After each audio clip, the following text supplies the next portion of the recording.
Hey everybody, my name is Jeremiah Craig. I'm a singer-songwriter and cowboy boot enthusiast. I was recently a guest on the Starting Nowhere podcast, and the host, Brandon, asked me all about murder ballads and what the deal is with them. We basically get into talking about why murder ballads are the action movies of folk music, and then if you stick around after this little segment, I'll play you one of my murder ballads called Man in the Suit of Mirrors. I hope you enjoy. So is a murder ballad what it sounds like? Because murder ballad sounds like either a really good punk band name or it literally sounds like you're talking about the ballad structure but talking about like murders. Is that what it is, or does it mean something else specific?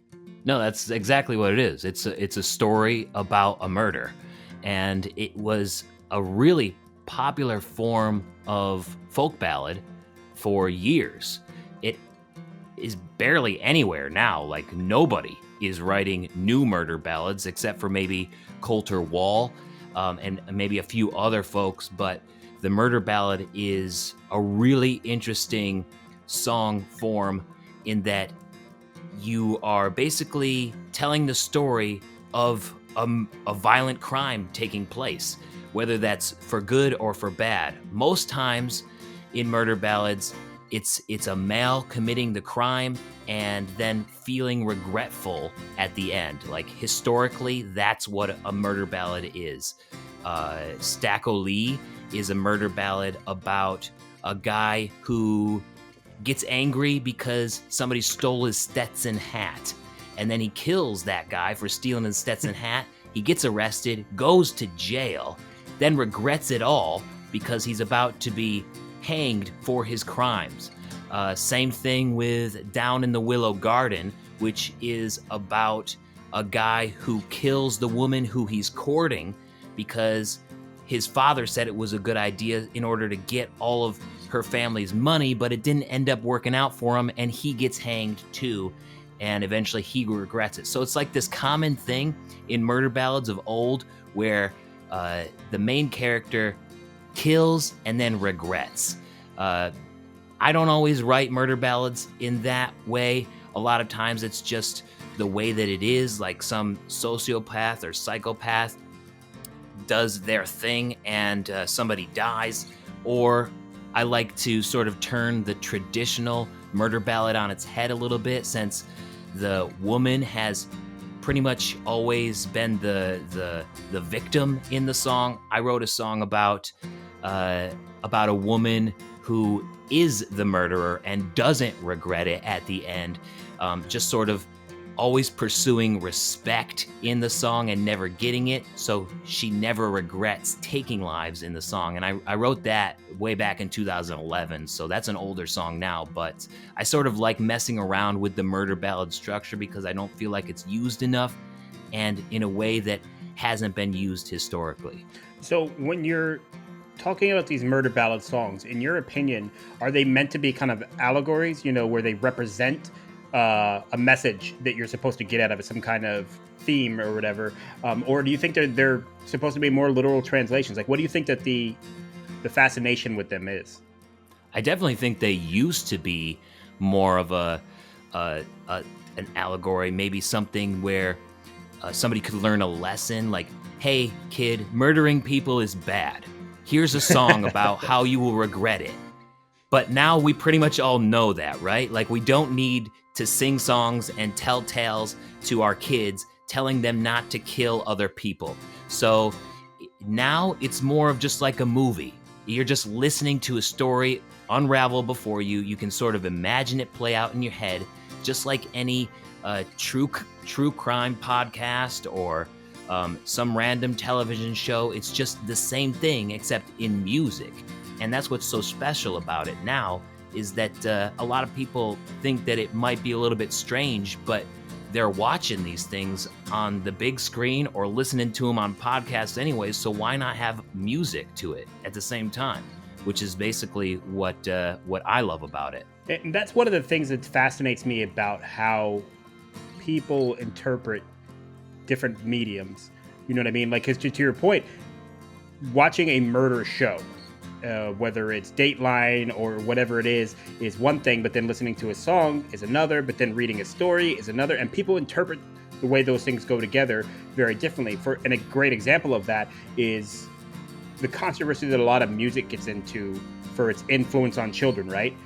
Whereas not necessarily the same conversations are had around movies. Now, they've been had around books way back when, in some places even burn books, obviously, and there's those who believe that Harry Potter books are witchcraft and those type of things. So you see it in books and you see it in music as well, but you don't see it nearly as much in movies. And I've always found that fascinating to me because, like you said, if a rapper talks about violence, then they're like, oh, that's bad. Same thing possibly for somebody doing a murder ballad, something like that. But then Goodfellas wins all these Oscars. The Godfather is recognized as one of the greatest movies of all time. Like, how are those not murder ballads? You know what I mean? How is that any different than anything we're talking about here? It's just a different medium and the same storyline. So you could literally take a song, and I think different artists have done this. You could take the same story, put it in song, then a movie, and then a book. And all three of them would have different reactions. Now, granted, that's going to have something to do with the quality of each individual piece, but it's more so just about how we interpret those different mediums. But to your point, like you said before, it's the same thing as your true crime podcast or anything else you're listening to. If you like it, you should like it in all forms. And at least that's how I feel about a lot of that. Exactly. And video games, too, is a complete other genre that gets so much criticism for violence, which has been pretty much debunked. But these things are all like double standards when violence is just sort of human anyways. And we need to document the human experience, the good and the bad.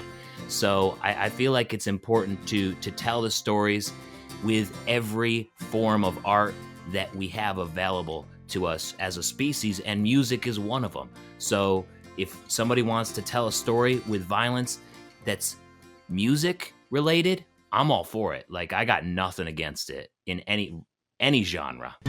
If you liked that segment, be sure to check out the rest of the episode on your favorite podcast app or at the links in the description. Now I'm going to play a murder ballad that I wrote called The Man in the Suit of Mirrors.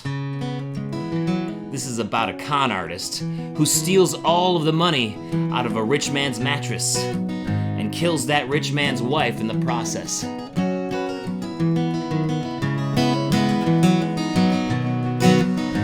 With a customized charm, he rolls into the room, his 3 hounds at his back. Entering with him is the light of the moon, to light the dark within you, showing you what you lack. He has no title of power, but assumes the air. It is mysteriously allowed.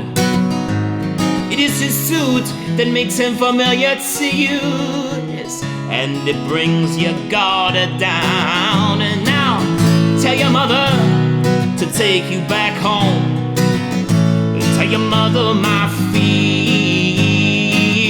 Tell your mother to take you back home, and be afraid of the man in the suit of mirrors.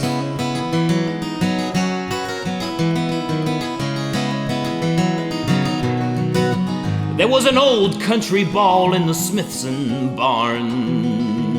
A wealthy family, 'twas said, in his usual attire under another name. Into that ball he tread. Now, Gerald Smithson owned the mine down the hill. He held parties as he pleased. After a little ale, he told the man in the suit his wealth made him sleep easily. Now the man in the suit found young Mary Smithson, the trophy that made Gerald's spouse. Mary had never met someone quite like herself. Soon offered him a tour of the house. She giggled and flirted as he jested his way. From different rooms she would lead, till they came to the bedroom where he sat on the bed. It was a good mattress indeed. Hey, tell your mother to take you back home. Tell your mother my fears. Tell your mother to take you back home, and be afraid of the man in the suit of mirrors.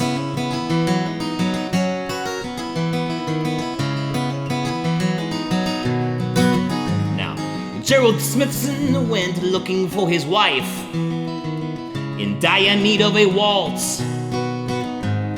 He went to the house and he called from downstairs. He heard only the echoes of his calls. Climbing the staircase, he went to his room. A cool breeze as he opened the door. His mattress was thin and there were only a few dollars left. Mary lay bare on the floor. Tell your mother to take you back home. Tell your mother my fears.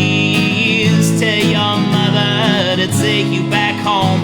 And be afraid of the man in the suit of mist.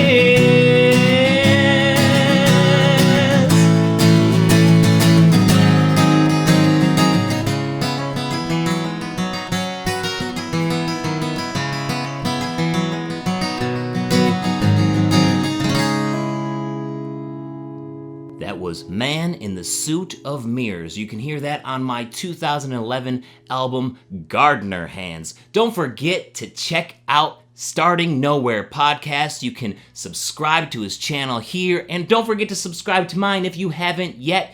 Here's a cowboy boot video that I think you might like, and here is another music video that I think you might like. Thanks for watching, and I'll see you around. Peace.